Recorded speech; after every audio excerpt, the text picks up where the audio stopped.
Hi, my name is Dr. Laura Olivos. I am a clinical psychologist here at the Shores and also the clinical director of the programs here. And today we're going to be talking about the importance of family work and recovery. To preface this, however, we want to make sure that everyone is aware that this takes us to be able to obtain some informed consent from the patient that we're seeing or the client that we're seeing to engage their family members. So a lot of times the biggest barrier in engaging family into treatment is the fact that some people aren't consenting to it, maybe resistant to it. So this is absolutely a voluntary experience here at the Shores. But one of the biggest things we advocate for is connection. We know that addiction has made us isolated. It has depleted us from healthy connections in our lives. And what the research shows is if you engage the family or sober supports that are there for you, your chances of maintaining longer sobriety go up. And this has been shown through and through, not only for addiction, but other mental health issues as well. So we definitely advocate that if you have someone in your life that's rooting for you, that's that one person that supports you, albeit imperfectly a lot of times, we still encourage you to bring them into the therapeutic process to work through a lot of those nuances and relationship issues that you may be experiencing.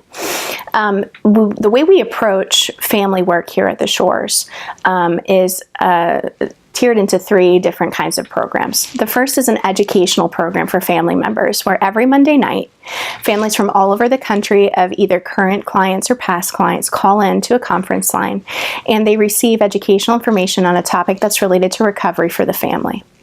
And so the premise of this part of our program is to be able to inform the families, despite not being able to engage directly with their loved one, they can still get the information of different phases of recovery, how to approach your loved one with effective communication. Issues such as codependency and boundaries are discussed. And these are all in general terms and in general principles, but it's really helpful to get a foundation. So education is definitely the first part of our program. The second part is where we engage the family face-to-face, if that's available, or if you're out of town, we offer, if appropriate, we offer video conferencing or phone conferencing, depending on the consent of the client. And that really evolves into different curriculums that we offer within that context. The first is we offer family systems therapy, which looks a lot at roles within the family system and the dysfunction within those roles and also what is healthy. And we integrate those roles, talk about those roles, and try to work hard on how that influences addiction or how it can help recovery. The second thing that we offer in the context of face-to-face family work is a curriculum that's developed by Deborah J., and it's called It Takes a Family, and it's a structured family recovery curriculum that's modeled after the Physician's Health Program, which has one of the highest rates of long-term sobriety.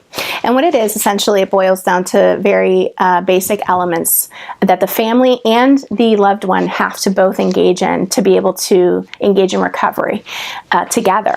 And they follow principles of structure and accountability and support. Those are the biggest things that are advocated for in that curriculum. It's a 52-week program that you can even continue outside of the Shores.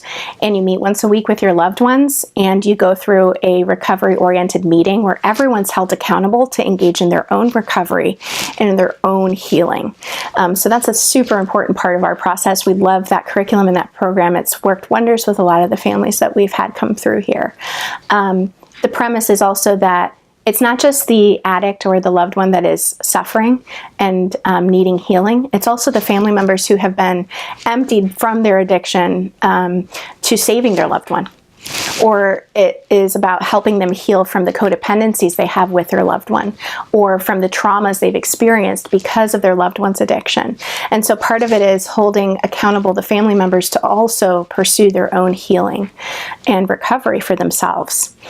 The third tier that we're working on in our family program, which is yet to be fully developed, but will be sometime in the summer, is a family retreat.